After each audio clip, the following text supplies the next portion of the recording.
Okay, so you've really done it this time. You've gone and stumbled through some kind of cosmic wormhole and landed smack dab in the middle of ancient Egypt. So, the big question is, All right, your survival challenge starts right now. Let's see if you've really got what it takes to make it in one of the most fascinating and, frankly, dangerous civilizations in all of history. First things first, where and, more importantly, when are we? Well, we're in the New Kingdom. We're talking the absolute peak of Egyptian power and influence. Think famous pharaohs, massive temples, gold everywhere. This is the Egypt you've seen in the movies. Now, assuming you didn't just pop into existence as a helpless baby, you can go ahead and give yourself a pat on the back. You've already beaten the hardest part, childhood. Because, trust me, just getting through those early years was the first and biggest boss battle you'd face. And I'm not kidding, life here was brutal from the get-go. Without any modern medicine, infant mortality rates were just staggering. We're talking somewhere between 20 and 50% of babies didn't even survive birth. The fact that you're even standing here makes you a statistical marvel. and there is absolutely no lazing around here. Your main job as a kid is to pull your own weight.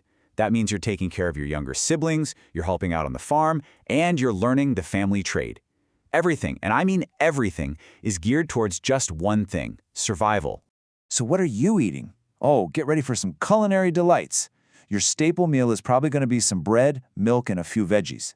Ever tried half a raw onion on some dry bread? It might sound disgusting, but hey, it keeps you going. Now, if your dad has leveled up his fishing skill, you might get a nice catfish for dinner. So, you've made it through childhood. Congrats. Now let's figure out where you fit into the grand scheme of things, because in ancient Egypt, believe me, everyone has their place. You gotta understand, Egyptian society was a super steep pyramid. Way up at the tippy top, you've got the pharaoh, who's basically considered a god on earth. Right below him, you've got a small circle of advisors and a tiny little middle class. And then, there's everyone else. We're talking over 90% of the population were farmers and laborers, which means that's almost certainly where you're gonna end up. Okay, let's just be real for a second. As a time-traveling weirdo, you are going to stick out like a sore thumb. You don't look right, you don't talk right, you're probably wearing some very strange clothes, so in all likelihood, you'd be captured and sold into slavery. Tough break. But hey, for the sake of the story, let's just assume you're a really smooth talker and you somehow convinced them you're cool. And it worked. You talked your way into a new life. And since 21st century time traveler isn't a transferable skill here, it's time to get a job. Welcome to the exciting world of agriculture. As a farmer, you've got one best friend. Your most critical asset, the source of all life and prosperity, the thing that makes this whole civilization even possible, is the Great Nile River. But, and this is a huge but, here's the crazy paradox of life here. Your greatest asset? It's also your single biggest threat. The same river that gives you life can also bring devastating floods, and it is teeming with invisible dangers just lurking in that murky water. So what does your day-to-day look like? Well, forget getting a paycheck. You get paid in literal bread and beer. Your bed is a dirt floor, which, you'll have to share with the occasional snake. And you're spending your days swinging this super sharp sickle, just really trying your best not to accidentally injure the guy farming next to you. Oh, and when the Nile does flood, you've got a whole new problem: pests. So you got to grab whatever tool is handy and fight off these invading river rats. Hey, look at it this way. It's your first taste of combat. Now, during that flood season, when your fields are basically a lake, you don't get a vacation. Oh no, you get a brand new side quest from the big boss. The pharaoh needs a new tomb built, and guess who gets drafted to haul giant stone blocks under that blistering sun? Yep, lucky you. But listen, backbreaking labor isn't the only thing you have to worry about. We have to talk about the invisible threats: disease, and, hygiene. So with your 21st century brain, you know hygiene is a big deal.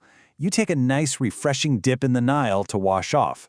Bad idea. Huge mistake. You've just picked up a nasty parasite that crawled right up inside you. You now have schistosomiasis, which comes with a fever and some, let's just say, very aggressive digestive issues. And believe me, that little parasite, that's just the opening act. The ancient world was basically a buffet of deadly diseases. You had the greatest hits like tuberculosis, smallpox, and malaria.